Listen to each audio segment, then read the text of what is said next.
Selamat siang dan salam sejahtera untuk kita semua. Pertama, saya mengucapkan terima kasih kepada Bu Mardiana selaku dosen pengampu mata kuliah Logika. Atas pengajarannya, saya telah berhasil menyelesaikan tugas ini.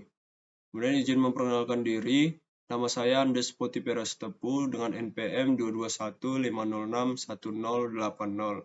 Pada video kali ini, saya akan membawakan materi logika dari pertemuan 1 sampai ke pertemuan 7. Materi yang pertama itu pengantar logika. Logika adalah ilmu yang membantu kita dalam berpikir dan menalar atau reasoning. Menalar artinya mencapai kesimpulan dari berbagai pernyataan. Kemudian terdiri dari pernyataan-pernyataan yang terdiri atas dua kelompok, yaitu kelompok pernyataan sebelum kata jadi yang disebut premis atau hipotesa, dan pernyataan setelah kata jadi yang disebut konklusi atau kesimpulan. Berikut ini contoh soal dari materi yang pertama, yaitu buatlah contoh kalimat preposisi. Kalimat preposisi yaitu pernyataan yang bernilai benar atau salah. Jadi, sini saya buat Universitas Lampung adalah universitas tertua. Nah, seperti yang saya bilang tadi, kalimat proposisi yaitu pernyataan yang bernilai benar atau salah. Di sini saya berikan jawaban berupa pernyataan yang benar, yaitu Universitas Lampung adalah universitas tertua. Tambahan di Lampung. Nah, pernyataannya, jadi Universitas Lampung adalah universitas tertua di Lampung. Itu adalah jawaban untuk soal dari materi yang pertama. Kemudian materi kedua, proposisi dan tabel kebenaran. Logika didasarkan pada hubungan antara kalimat pernyataan atau statements. Hanya kalimat yang bernilai benar atau salah saja yang menjadi tinjauan proposisi. Proposisi yaitu pernyataan yang bernilai benar yaitu true atau salah yaitu false, tetapi tidak keduanya. Dan berikut ini adalah simbol-simbolnya. Yang pertama itu ada simbol negasi yang memiliki arti tidak atau bukan. Kemudian yang kedua ada simbol konjungsi yang memiliki arti dan. Kemudian yang ketiga ada simbol disjungsi yang memiliki arti atau, yaitu satu atau keduanya. Kemudian simbol keempat yaitu ada simbol implikasi yang memiliki arti jika maka. Kemudian simbol kelima ada biimplikasi yang memiliki arti jika dan hanya jika. Kemudian pada nomor 6 ada simbol exclusive or yang memiliki arti atau, yaitu hanya salah satu. Kemudian pada simbol ketujuh yaitu simbol not and yang memiliki arti bukan dan. Kemudian pada nomor 8 ada simbol not or yang memiliki arti bukan atau. Berikutnya ada tabel kebenaran negasi. Nah, kalau negasi itu dia memiliki arti kebalikan. Jadi seandainya A-nya itu bernilai true, maka negasi dari A itu adalah false. Tetapi kalau A-nya itu bernilai false, maka negasi dari A itu adalah true. Berikutnya ada tabel kebenaran konjungsi. Konjungsi akan memiliki nilai true apabila keduanya ini bernilai true juga. Jadi seandainya ada salah satunya yang bernilai false, maka konjungsinya ini bakal bernilai false juga. Nah, contohnya di sini A bernilai true dan B bernilai true. Maka A konjungsi B akan bernilai true. Tetapi jika salah satunya, contohnya di sini F, contohnya di sini A-nya yang bernilai false, maka A konjungsi B-nya akan bernilai false. Begitu juga seandainya A dan B bernilai false, maka A konjungsi B akan bernilai false juga. Kemudian ada tabel kebenaran disjungsi, itu atau. Kalau dia atau, berarti salah satunya aja yang perlu true, maka A disjungsi B, A atau B-nya ini akan bernilai true juga. Contohnya ini pada baris ketiga, di sini hanya A-nya yang bernilai true, sedangkan B-nya bernilai false. Maka A atau B akan menghasilkan nilai true, karena di sini ada A yang bernilai true. Jadi dia A atau B, dan karena A-nya yang true, maka A disjungsi B-nya juga bernilai true.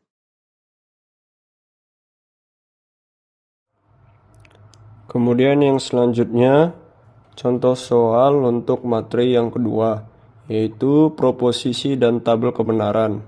Soalnya yaitu lengkapilah tabel kebenaran berikut ini. Nah, di sini bisa kita lihat A dan B. Di sini juga ada A dan B. Nah, di sini kan A dan B bernilai true. Supaya ini bisa bernilai true, maka keduanya juga harus bernilai true. Maka di sini kita isi true.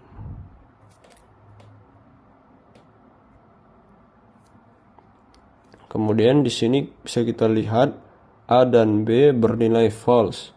Berarti ada salah satunya ini yang bernilai false. Tapi di sini kita lihat B-nya bernilai true.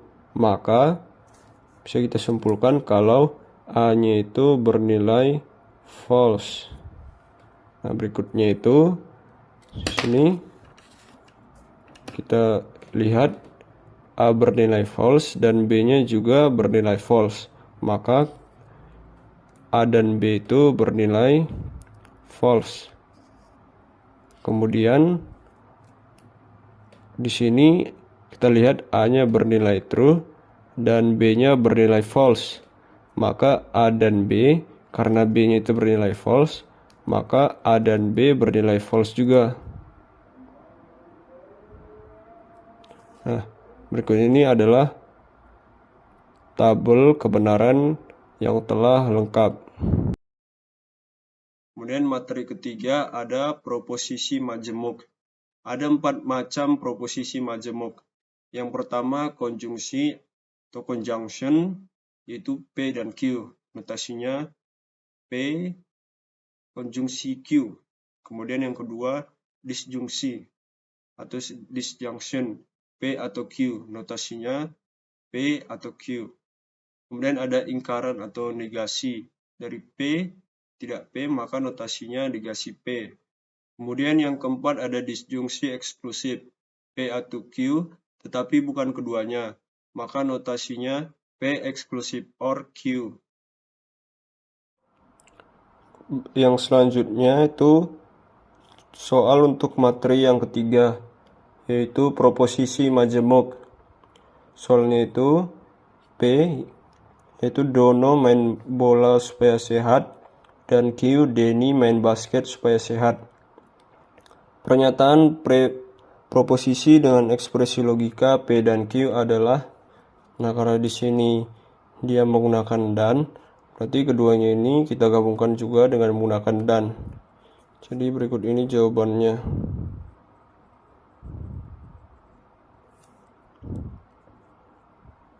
Dono main bola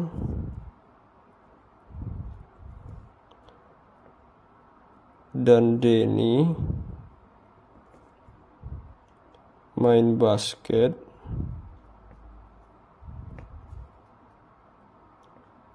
supaya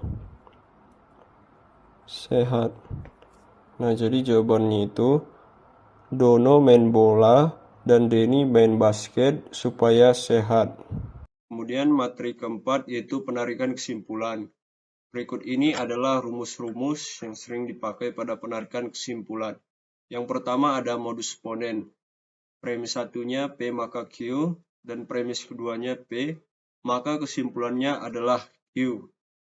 Kemudian ada modus tollens. Premis yang pertama itu P maka Q, dan premis keduanya itu negasi Q, maka kesimpulannya itu negasi P. Kemudian yang ketiga ada silogisme.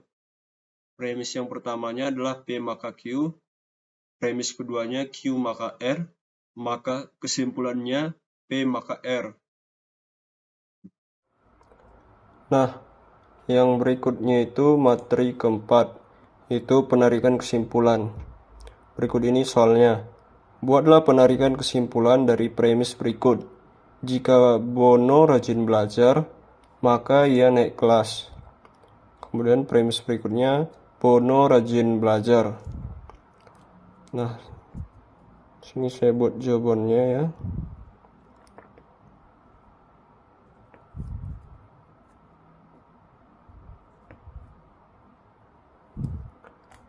Sini untuk yang pertama, jika Bono rajin belajar, maka ia naik kelas. Di sini P-nya adalah Bono rajin belajar.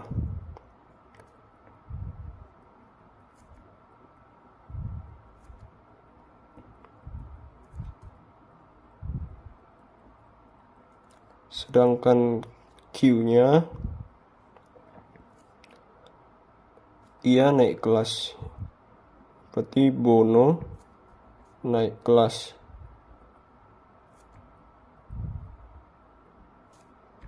Nah, premis 1 itu seperti ini. P maka Q. Itu jika Bono rajin belajar, maka ia naik kelas.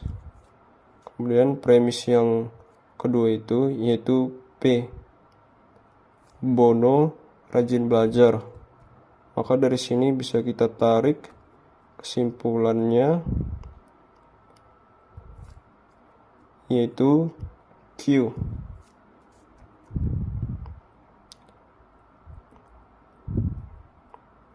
Kesimpulannya yaitu Bono naik kelas. Penarikan kesimpulan ini digunakan dengan menggunakan modus ponens, yaitu apabila P maka Q dan premis keduanya itu P, maka kita bisa tarik kesimpulannya yaitu Q atau Bono naik kelas. Maka kesimpulan yang bisa kita tarik adalah Bono naik kelas.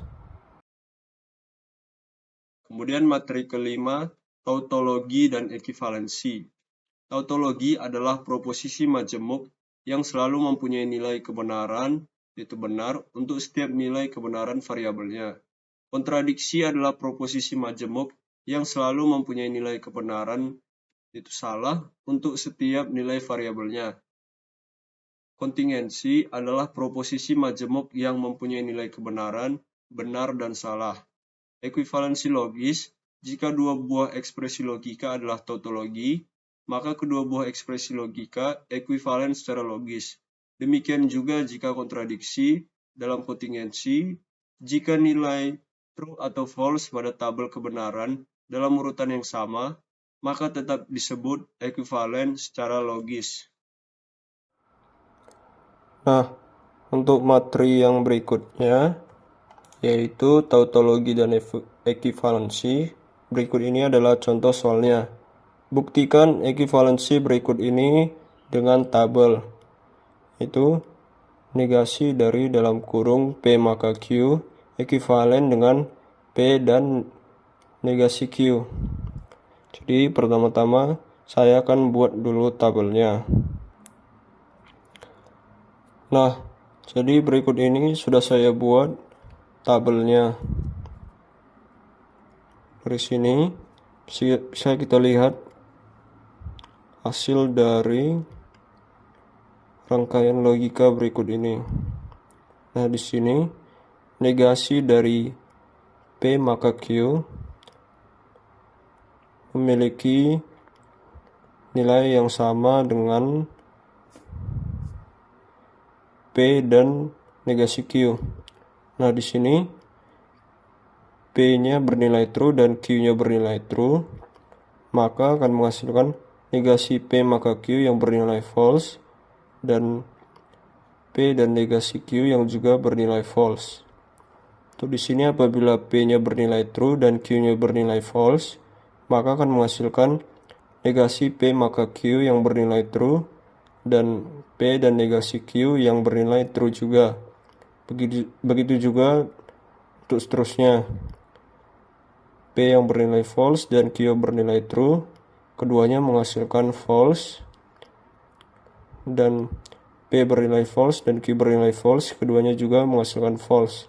Maka kedua ini terbukti ekivalen karena keduanya menghasilkan nilai yang sama.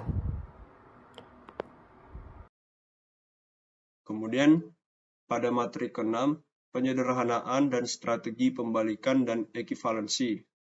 Penyederhanaan dilakukan menggunakan hukum-hukum logika. Proses penyederhanaan akan berhenti pada bentuk ekspresi logika yang paling sederhana dan tidak mungkin disederhanakan lagi.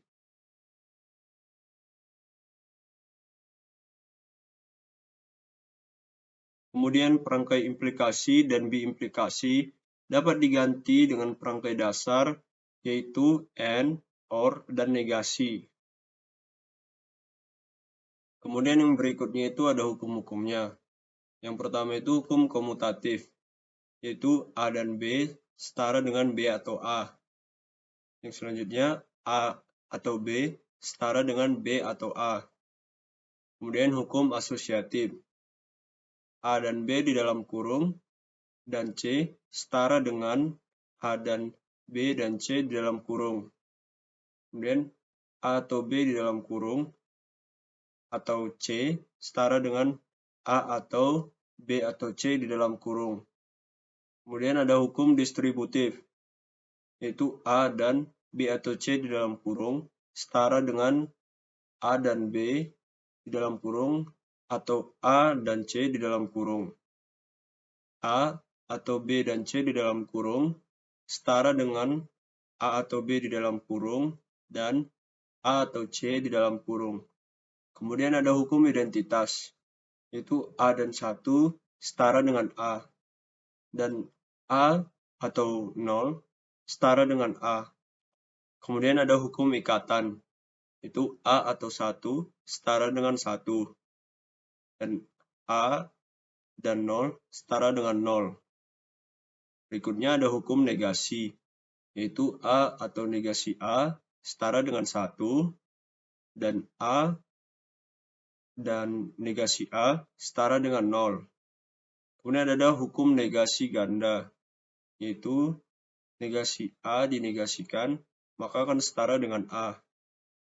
Kemudian ada hukum idempoten, yaitu A dan A setara dengan A. Lalu A atau A setara dengan A. Nah, berikut ini tabel kebenaran yang akan membuktikan bahwa ekspresi logika berikut ini merupakan ekivalen. Nah, di sini kita bisa lihat kalau A dan B-nya itu keduanya bernilai true, maka akan dihasilkan A atau B yang bernilai true dan B atau A yang bernilai true.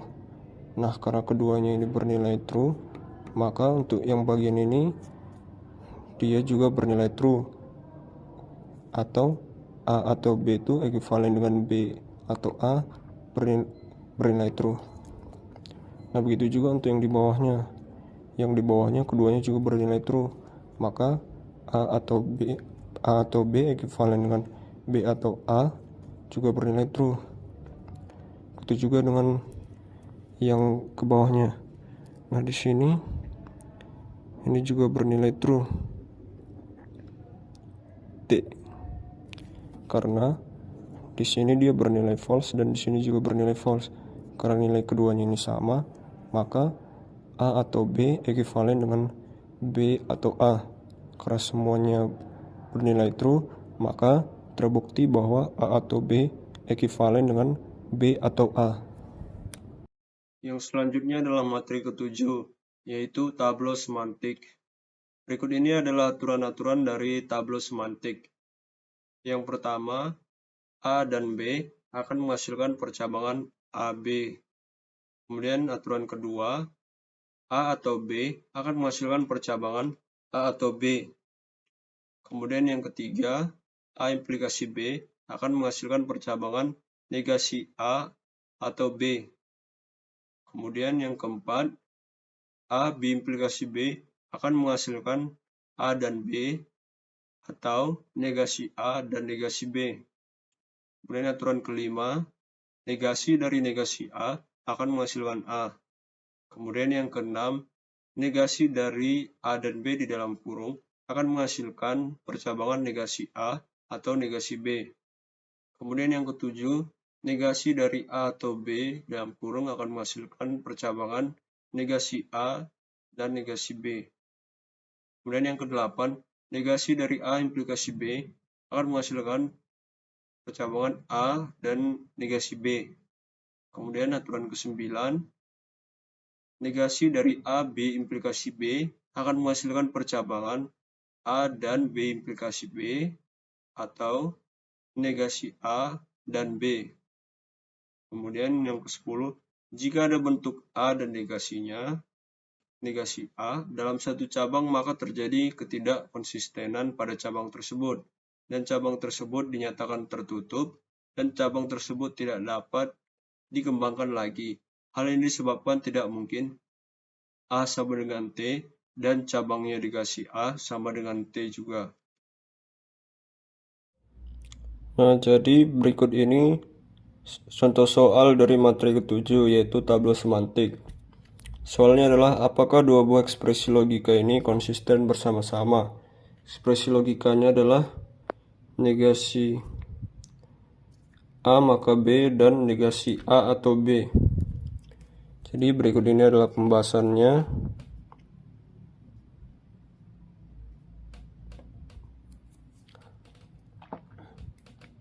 Sini tulis dulu ekspresi logikanya.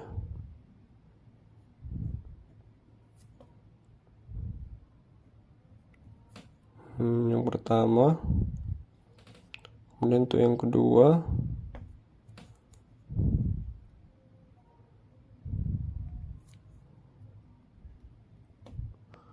nah di sini kita bisa gunakan aturan kedua. Kita buat jadinya cabangnya.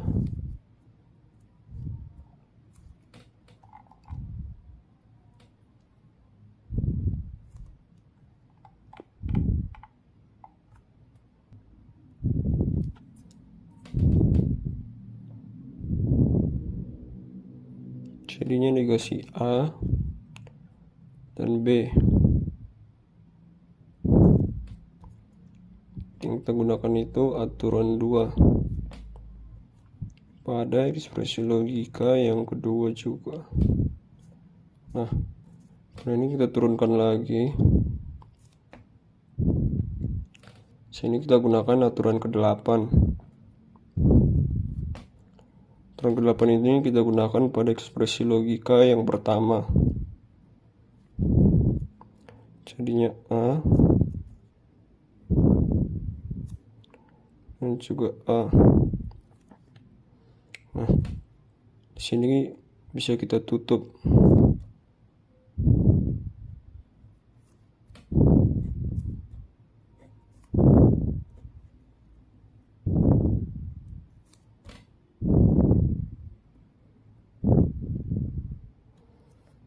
Nah, karena keduanya ini udah ketutup, jadi bisa kita simpulkan kalau kedua ekspresi logika ini tidak konsisten bersama-sama.